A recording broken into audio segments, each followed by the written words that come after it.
Para a gente finalizar e ver uma coisa importante, que é o potencial elétrico dentro de um condutor carregado, vamos dar uma olhadinha como é que a gente acha o potencial elétrico resultante. Imagina que eu tenho aqui duas cargas e as duas geram ao seu redor um potencial elétrico. E eu quero saber quanto que é o potencial elétrico gerado pelas duas nesse ponto P. Então aqui eu tenho carga 1, aqui eu tenho carga 2, e eu quero saber o potencial elétrico no ponto P. Esse aqui é fácil, né? Quando era campo elétrico resultante era um pouquinho complicado, porque eu tinha que me ligar que campo elétrico era uma grandeza vetorial, então eu tinha que somar dois vetores. Potencial é barbada, porque potencial é uma grandeza escalar. A única coisa que eu vou ter que descobrir é o seguinte, ó, quanto que é o potencial elétrico no ponto 1, que é K vezes Q sobre D, carga 1. Quanto que é o potencial elétrico no ponto 2, que é K vezes Q sobre D, beleza? Se ele pedir o potencial resultante, né? Potencial no ponto P, criado pela carga 1, potencial no ponto P, criado pela carga 2. Se ele pedir o potencial resultante, basta a gente somar. O potencial resultante, ó, seria o potencial criado pela carga 1 no ponto P, mais o potencial criado pela carga 2 no ponto P. A única coisa que a gente tem que estar antenado é o seguinte, ó, carga positiva gera potencial positivo, carga negativa gera potencial negativo. Então, se essa carga aqui criasse um potencial de 2 volts e essa aqui criasse um potencial de 3 volts, o total aqui seria 5, porque os dois potenciais são positivos. Agora, se por acaso, ó, estou mudando aqui, ó, uma das cargas fosse negativa, essa carga negativa geraria um potencial negativo. Então ficaria mais 2 mais menos 3. O potencial resultante nesse caso daria menos 1. Então tem que tomar cuidado com isso, tá? Nada de muito complicado, né? Mas sempre atento.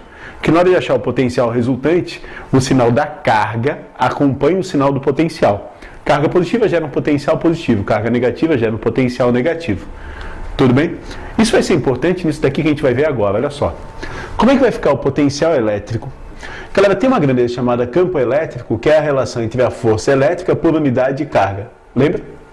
Então, se eu tenho uma carguinha aqui no meio e atuo uma força elétrica sobre ela igual a zero, opa, é porque aqui dentro, o campo elétrico vale quanto?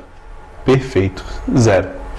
Então, dentro de uma esfera carregada, ó, o campo elétrico é sempre zero, sempre. E as cargas não se movimentam. Só que tem uma segunda condição para elas não se movimentarem, né? Para elas não se movimentarem, ó, não vai ter trabalho realizado sobre a carga para levar ela do ponto 1 ao ponto 2. O trabalho realizado sobre a carga para levar do ponto 1 ao ponto 2 tem que ser zero. Até porque a força é zero, né? E zero vezes qualquer número dá zero. Ou a gente pode falar de forma diferente.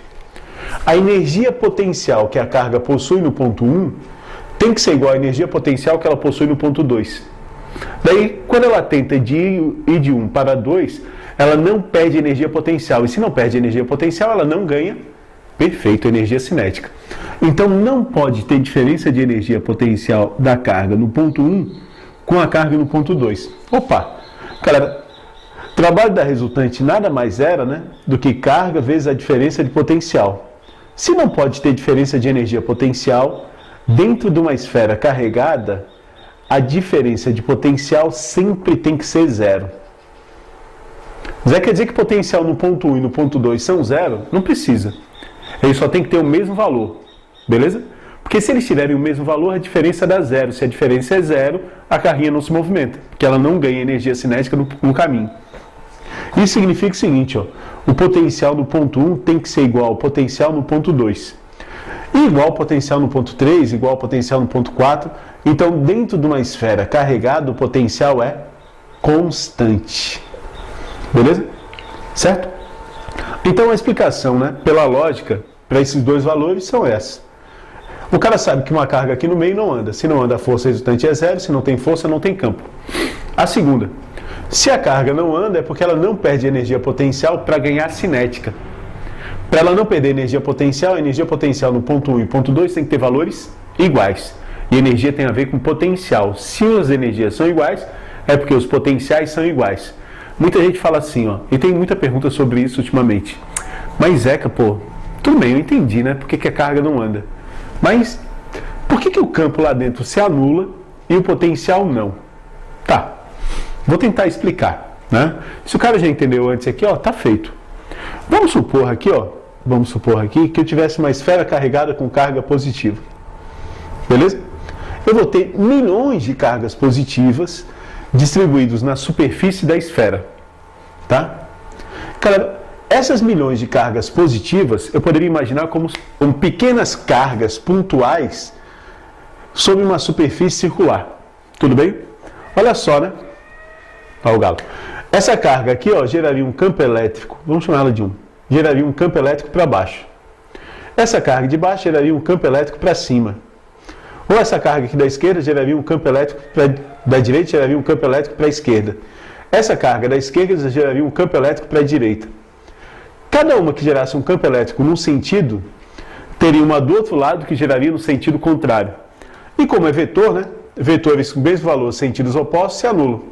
E quando eles se anulam, o campo elétrico resultante vai dar 0. Isso, beleza, 0. Agora, a história do potencial é diferente, né? Galera, olha aqui, né? Ó, potencial não é vetor. Potencial é uma grandeza escalar.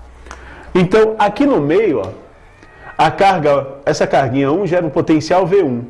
A carga 2 gera um potencial V2, V3, V4. Como todos os potenciais são gerados por cargas positivas, todos eles são positivos. E na hora que eu somo, eles não se anulam. Beleza? Então, não tem campo elétrico, mas tem potencial. O que não existe aqui dentro é uma diferença de potencial. Ô Zeca, quanto que vale esse potencial? Esse potencial vai ser sempre igual, ó, ao da superfície. Porque a carga não vai para a superfície, então é porque nesses dois pontos os potenciais são iguais. Ok? Então, algumas questõezinhas podem te dar a representação gráfica daquilo que a gente está falando. Ó. Se eu pegar uma esfera e tomar aqui o centro dela como referência, ó, como ponto zero, um lado positivo e outro lado negativo, aqui eu teria a posição mais R, né? Beleza? Se a esfera tivesse 1 metro, aqui eu teria a posição mais 1 metro. E aqui eu teria a posição menos 1 metro. Eu teria aqui um gráfico de um potencial elétrico e do campo elétrico. Ó, o potencial elétrico dentro da esfera de menos R até R ele é constante. E depois ele cai com a distância. Depois a fórmula é a mesma, né? Fora da esfera aqui, a gente vai calcular com essa formulazinha, ó, KQ sobre D. Certo? Mas é que quando for bem na superfície da esfera, mesma fórmula, só que no lugar de D, a gente vai usar a distância R, porque é a distância até o centro da esfera. Já o campo elétrico, ó, aqui dentro ele é 0. E fora a gente usa a formulazinha, ele cai com o quadrado da distância. Certo? Ele cai com o quadrado da distância. Aqui, na verdade, essa curva é mais acentuada do que essa, né? O desenho que eu peguei que vai ficar muito parecida. Mas aqui o campo elétrico é mais rápido do que o potencial. Tudo bem? Essa esfera carregada, ó, ela faz uma blindagem eletrostática, conhecida como gaiola de Faraday. Galera, aqui dentro, cargas elétricas não se movimentam. Então, sempre que eu tiver dentro, ou tiver um objeto dentro de uma esfera carregada, ele vai estar blindado eletrostaticamente. Por exemplo, numa chuva, o lugar mais seguro para se estar vai ser dentro de um carro. O carro, ele tem uma blindagem metálica, ó, em volta da gente. Então, se cair um raio aqui, ó, a carga se espalha pela superfície, mas dentro, como o campo elétrico é 0, a gente não tem movimento de carga, então a gente não ganha choque. Dá uma olhada no YouTube, ó, videozinho sobre gaiola de Faraday, beleza? É bacana, ó. Tem um monte de situações em que tem descarga elétrica, em que o cara fica protegido dentro de uma gaiola. Vamos fazer uns exemplos aqui? Galera, aqui, ó, no esquema abaixo, as duas cargas possuem módulos iguais a 2 microcoulomb. Módulos, né? Então, vamos chamar isso aqui de carga 1.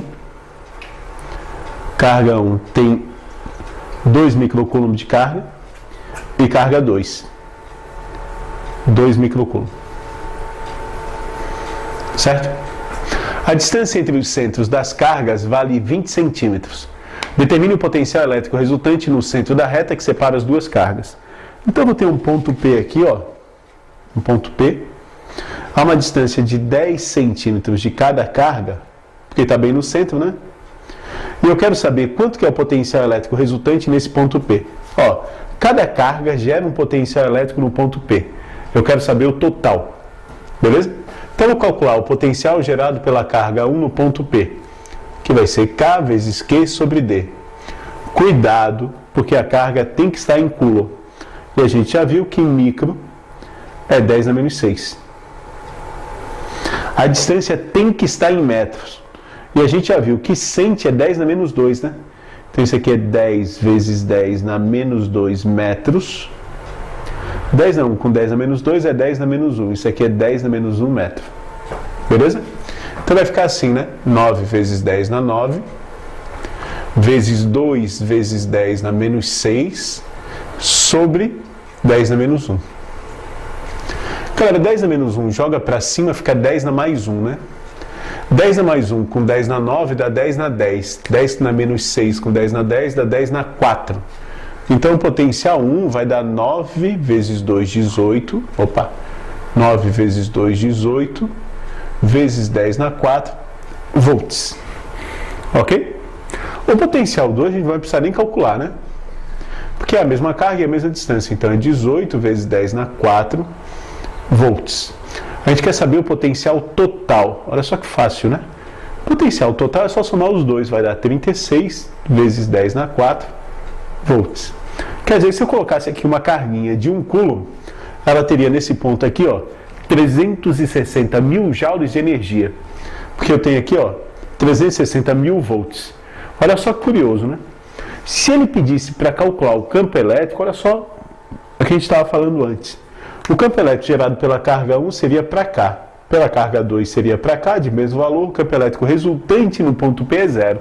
Mas o potencial não é. Certo? Quer dizer, ó, se eu soltar uma carguinha aqui, ó, ela vai ficar parada, mas ela vai ter energia potencial. Do mesmo jeito que se eu tivesse Terra e Lua, teria uma posição que se eu soltasse uma massinha, ela ficaria parada, mas ela teria energia potencial. Tudo bem? Ok? Galera, no esquema baixo, as duas cargas com sinais contrários, agora uma é positiva e outra é negativa, né? Possuem módulos iguais a 2 microcoulomb. Então, de novo, elas têm o mesmo valor, Q1 e Q2. Só que agora o Q2 é negativo. Beleza? E a distância entre os seus centros também vale 20 centímetros, como de antes. Determine o potencial elétrico resultante no centro da reta que separa as duas cargas. Então, a mesma coisa, eu vou calcular o potencial gerado pela carga 1 e o potencial gerado pela carga 2. Como são cargas de módulos iguais e o ponto P está bem no meio, né? A uma mesma distância da carga 1 e da carga 2, os dois potenciais vão ter valores iguais. Só que aqui tem um detalhe, né? A carga 2 é negativa, então ela gera um potencial negativo. Então, nesse ponto aqui, ó, quando eu faço 18 menos 18, o potencial total dá 0. E detalhe, aqui o campo não daria. Porque o campo 1 seria para a direita, porque carga positiva sai o campo, e o campo 2 seria para a direita também, porque carga negativa entra o campo. Então, o campo resultante não seria 0, mas o potencial seria. Olha só que legal, né? Se eu botasse uma carguinha aqui onde o potencial é 0, ela iria se movimentar. Porque, ó, na verdade, não interessa o valor do potencial, interessa a diferença. Interessa a possibilidade dela ir de um potencial maior para um menor, ou na carga negativa, de um menor para um maior. Tudo bem?